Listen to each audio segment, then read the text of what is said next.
Olá, pessoal! Estamos aqui hoje mais uma vez para refletirmos juntos a nossa liturgia do dia, tá certo? E nesse domingo, a liturgia fala para a gente que nós viemos em atitude de escuta, de adoração e de atenção a Jesus, que está vivo aqui no meio de nós e nos dirige a sua palavra e nos dá a garantia de sua presença. Então, após o ciclo do Natal, entramos nessa caminhada no tempo comum, contemplando a missão e a vida de Jesus pelo anúncio do Evangelho. Então, a primeira leitura está em Isaías, capítulo 62, versículo 1 a 5. Isaías, capítulo 62, versículo 1 a 5. Por amor de Sião não me calarei, por amor de Jerusalém não descansarei, enquanto não surgir nela como um luzeiro a justiça e não se acender nela como uma tocha a salvação. As nações verão a tua justiça e todos os reis verão a tua glória. Serás chamada com um nome novo, que a boca do Senhor há de designar, e serás uma coroa de glória na mão do Senhor, um diadema real nas mãos de teu Deus. Não mais te chamarão abandonada, e tua terra não mais será chamada deserta. Teu nome será minha predileta, e tua terra será bem casada, pois o Senhor agradou-se de ti, e tua terra será desposada, assim como jovem desposa donzela. Assim os teus filhos te desposam. E como a noiva é a alegria do noivo, assim também tu és a alegria de teu Deus. Então, aqui na primeira leitura do profeta Isaías, fala pra gente que a noiva é a alegria do noivo e nós somos a alegria de Deus. Então, que nós possamos sempre anunciá-lo e dar testemunho da sua palavra, anunciar o reino de Deus a todos. E agora, falando da segunda leitura, hoje ela está em 1 Coríntios, capítulo 12, versículo 4 a 11. 1 Coríntios, capítulo 12, versículo 4 a 11. Irmãos, há diversidade de dons, mas um mesmo é o Espírito. Há diversidade de ministérios, mas um mesmo é o Senhor. Há diferentes atividades, mas um mesmo Deus que realiza todas as coisas em todos. A cada um é dada a manifestação do Espírito em vista do bem comum. A um é dada pelo Espírito a palavra da sabedoria. A outro a palavra da ciência segundo o mesmo Espírito. A outro a fé no mesmo Espírito. A outro o dom de curas no mesmo Espírito.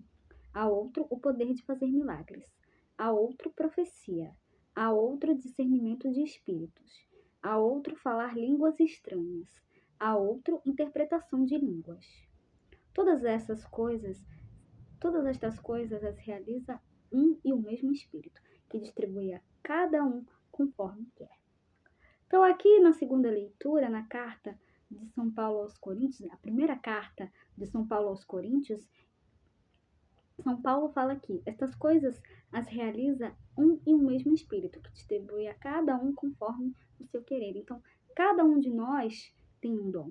Então, que nós possamos usar esse dom para anunciar a palavra de Deus, para dar testemunho do Evangelho de Cristo e anunciar o reino a todos.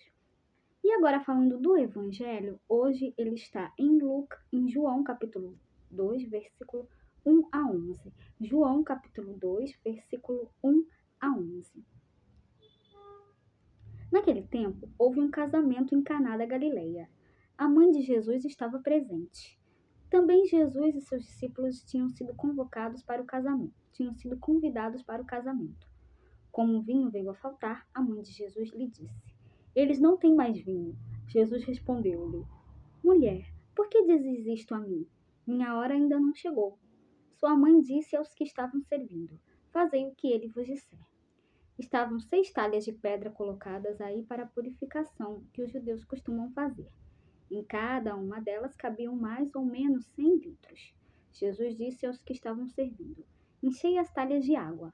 Encheram-nas até a boca. Jesus disse: Agora tirai e levai ao mestre-sala. E eles levaram. O mestre-sala experimentou a água que se tinha transformado em vinho. Ele não sabia de onde vinha, mas os que estavam servindo sabiam, pois eram eles que tinham tirado a água. O mestre-sala chamou então o noivo e lhe disse: Todo mundo serve primeiro o vinho melhor, e quando os convidados já estão embriagados, serve o vinho menos bom. Mas tu guardaste o vinho melhor até agora. Este foi o início dos sinais de Jesus. Ele o realizou em Caná da Galileia e manifestou a sua glória, e seus discípulos creram nele. Então, a liturgia desse domingo reza o primeiro dos sinais de Jesus, transformando água em vinho em Caná da Galileia. A cena, rica em simbolismos, nos coloca em uma festa de casamento na qual Jesus, Maria e os discípulos estavam presentes. Então, essa moldura já nos indica as núpcias messiânicas, a aliança selada entre Deus e a humanidade, A falta do vinho é anunciada pela mãe de Jesus. O diálogo entre mãe e filho, ali estabelecido, nos indica o momento da glorificação de Jesus, que é a hora da cruz. A expressão minha hora ainda não chegou nos mostra que a entrega que Jesus fará de sua própria vida está próxima. A dificuldade causada pela falta de bebida é superada por Jesus, quando transforma a água em vinho. Esse sinal, mas também todos os outros relatados pelo evangelista João, têm uma dupla finalidade: manifestar a glória de Jesus e fazer com que os seus discípulos creiam nele, tá certo? Então, era isso que eu tinha para falar para vocês hoje. Muito obrigada a todos por curtirem, por comentarem. Aqueles que só assistem mesmo também agradeço. Espero que vocês tenham gostado dessa reflexão de hoje. Espero encontrá-los todos aqui amanhã, segunda-feira, se Deus quiser, para continuarmos refletindo cada vez mais as leituras da Sagrada Escritura. Então, muito obrigada a todos e até a próxima, se Deus quiser.